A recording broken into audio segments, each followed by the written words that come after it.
Sir YCP నేత Kodali Nani arrest అయినట్టుగా వార్తలొస్తున్నాయి sir. అతన్ని శ్రీలంక పారిపోతుండగా పట్టుకున్నారు. అరెస్ట్ చేసి తీసుకొస్తున్నారని కూడా చెప్తున్నారు. మరి అరెస్ట్ అయ్యారా? ఏ కేసులో అరెస్ట్ అయ్యారు? మరి నిజంగా శ్రీలంక పారిపోతుండగానే తీసుకొచ్చి పట్టుకున్నారా సార్?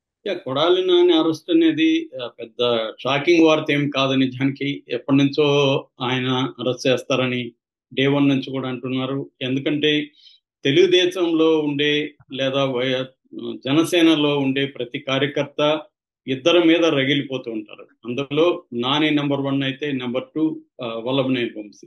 దీనికి 2 కారణాలు. ఒకటి, ఆ, వీళ్ళిద్దరు కూడా ఒకప్పుడు తెలుగుదేశంలో ఉంచి వెళ్ళారు. ఆ, చంద్రబాబు సామాజిక వర్గమైన కమ్మ సామాజిక వర్గానికి సంబంధించిన వ్యక్తులు ఇద్దరు కూడా. అందువల్ల పరాయి వాడి కంటే కూడా మనవాడు అనుకునేవాడు పరాయి వాడి దగ్గర చేరితే వాడి మీద ఎక్కువ కోపం ఉండే అవకాశం ఉంటుంది.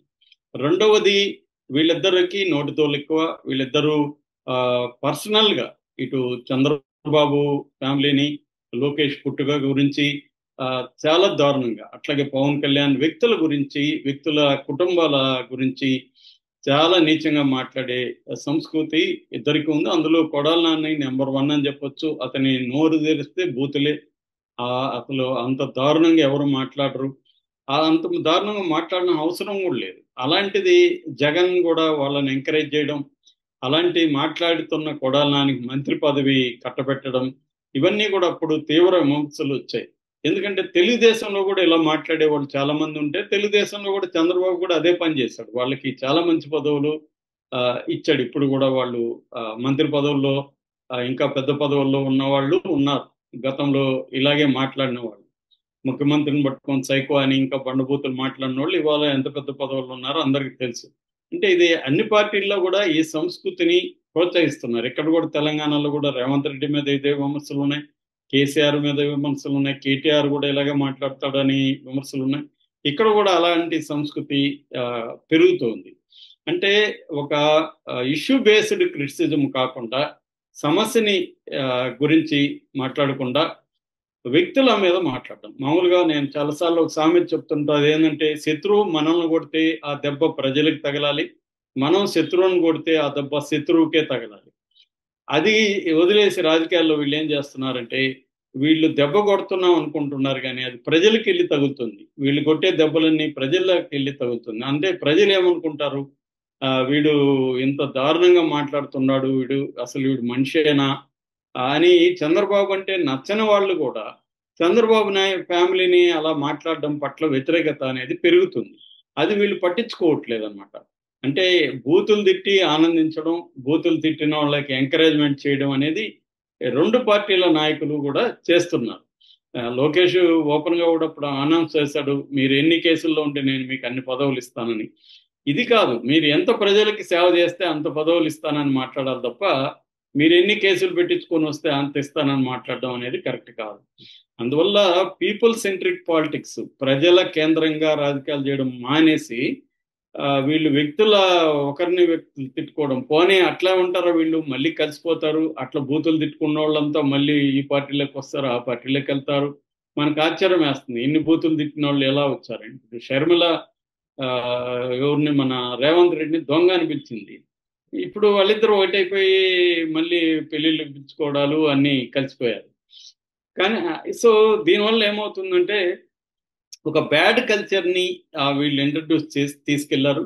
అందులో కొడాలి నాని నెంబర్ 1 ఉంటాడు కాబట్టి కొడాలి నాని అరెస్ట్ చేయడం పెద్ద ఆశ్చర్యం లేదు. ఎందుకంటే తెలుగుదేశం ప్రభుత్వం అధికారంలోకి రాకముందే తెలుగుదేశం పార్టీ కానీ, పవన్ కళ్యాణ్ కానీ పదే పదే ఇవే చెప్పారు, మేము అధికారంలోకి వస్తే ఒక్కొక్కటి తాడు తీస్తాం, కడ్డాయాలతో నిలబెడతాము, లాక్కెళ్తాం, ఇదే భాష మాట్లాడారు.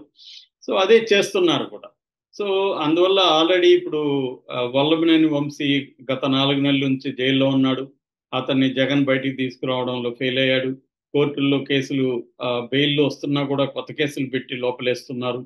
అతని ఆరోగ్యం దారుణంగా ఉన్నప్పటికీ అతనికి ప్రైవేటు వైద్యం అందించకుండా ఎక్కడో గవర్నమెంట్ హాస్పిటల్లోనే చూపించుకుంటూ తిరుగుతున్నారు.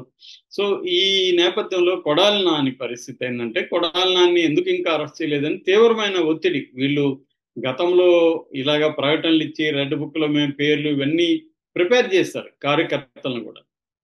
అంటే అధికారంలోకి రాగానే ఫస్ట్ ప్రయారిటీ ప్రజలకు సేవో లేకపోతే మంచి అభివృద్ధో లేకపోతే వెల్ఫేరో గవర్నెన్సో ఇది కాకుండా ఆ, వైసీపీ మీద రివెంజ్ తీర్చుకోవాలి అన్న ఒక దీన్ని తీసుకొచ్చేశారు ప్రజల్లో. దీనికి జగన్ కూడా చంద్రబాబు ఎంత బాధ్యుడు, జగన్ అంతకంటే ఎక్కువ బాధ్యుడు. ఎందుకంటే జగన్ ప్రభుత్వం ఉన్నప్పుడు కూడా ఆ భయంకరమైన అరాచకాలు చేయడం, విమర్శలు చేసే వాళ్ళ మీద కేసులు పెట్టడం, సోషల్ మీడియా వాళ్ళ కేసులు పెట్టడం, కొట్టడం, ఇవన్నీ భయంకరంగా చేయడంతో, అట్లాగే ఒక కమ్మ సామాజిక వర్గాన్ని గట్టిగా టార్గెట్ చేయడంతో ఎప్పుడూ లేని విధంగా కమ్మ సామాజిక వర్గం యునైట్ అయ్యి ఆ, ఎంత డబ్బులైనా ఖర్చు పెడతాం మేము జగన్ ఓడించండి అనే స్థాయికి వెళ్ళారు. దాని ఫలితం అనుభవించారు. దాని తర్వాత ఇప్పుడు కూడా మీ ఎంత ఏదన్నా కానీ జగన్ పార్టీలో ఉండే ఇట్లాంటి వాళ్ళని అరెస్టులు చేసి కుమ్మండి అన్న పద్ధతులకి ప్రజల్లో లేకపోతే కార్యకర్తల్లో కూడా వచ్చేసింది. ఈ నేపథ్యంలో వరుసగా పిన్నెల్లి దగ్గర నుంచి స్టార్ట్ అయిన వరుసగా అరెస్టులు జరుగుతూనే ఉన్నాయి. ఆ, చాలా మంది మీద లుకౌట్ నోటీసులు జారీ చేశారు. మొన్నటికి 2 రోజుల ముందు కూడా చెవిరెడ్డి భాస్కర్ రెడ్డి బెంగళూరు నుంచి విదేశాలకు వెళ్తుంటే ఆయన బెంగళూరులో లుకౌట్ నోటీసులు ఉన్నాయి కాబట్టి అక్కడ పోలీసులు ఆయన అదుపులోకి తీసుకొని ఆంధ్ర పోలీసులు అప్పగించారు. అలాగా కొడాలి నాని గతంలోనే అరెస్ట్ చేయాలనుకున్నారు, కానీ ఆయన ఆరోగ్యం బాగాలేదని చెప్పి ఏఐజీలో జాయిన్ అయ్యారు. అక్కడి నుంచి ఆయనకు 3 చోట్ల వాల్వుల్లో బ్లాక్స్ ఉన్నాయని చెప్పారు. దాంతో ఆయన ఏషియన్ హార్ట్ ఇన్స్టిట్యూట్ ముంబైలో డాక్టర్ రమాకాంత్ పండే ఆయన దగ్గర బైపాస్ సర్జరీ చేయించుకున్నారు. అక్కడ కొంతకాలం ఉన్నారు. ఇంకా పర్వాలేదు అనుకున్నప్పుడు ఇక్కడ వచ్చి ఏజీలో చేరారు. సో ఆయన హాస్పిటల్లో ఉన్నాడు కాబట్టి ఇప్పుడు అరెస్ట్ చేసిన కోర్టు త్వరగా బెయిల్ ఇచ్చేస్తుంది కాబట్టి ఉపయోగం లేదన్నట్టుగా వీళ్ళు సైలెంట్గా ఉన్నారు. ఈ లోపల ఆయన ఒక ప్రైవేట్ ఫంక్షన్కి అటెండ్ అయ్యారు.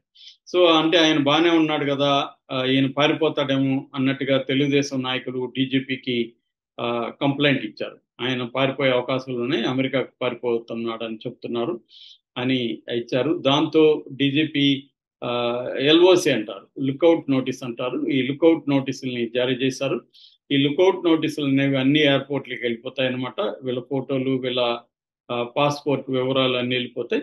సో ఆ లుకౌట్ ఇది ఉన్నవి అక్కడ రెడ్ మార్క్ తో ఇదైపోయింటాయి. వీళ్ళు అక్కడ పాస్పోర్ట్ ఇవ్వడానికి, వీసా చూపించడానికి వెళ్ళగానే కొట్టగానే వాళ్ళకి లుకౌట్ నోటీసులు వచ్చేస్తాయి అనమాట, వాళ్ళని అలో చేయడం. సో అలాగా ఇతని మీద కూడా లుకౌట్ నోటీసులు జారీ అయ్యాయి. మరి అది తెలిసి కూడా ఇతను ఎందుకు కలకత్తాకి వెళ్ళాడు, అక్కడ నుంచి కొలంబోకి ఎందుకు వెళ్తున్నాడు అనేది తెలియదు. ఆయనకు కూడా తెలుసు కదా లుకౌట్ నోటీసులు జారీ చేశారు, మనం ఏ ఎయిర్పోర్ట్కి వెళ్ళినా పట్టుకుంటారని ఆయనకు తెలుసు. ఈయనేమో మన చెవిరెడ్డి భాస్కర్ రెడ్డి అయితే నాకు తెలియదు లుకౌట్ నోటీసులు జారీ చేసినట్టు అని చెప్తున్నాడు. తెలియకపోవచ్చు, మనకు న్యూస్ రాలేదు.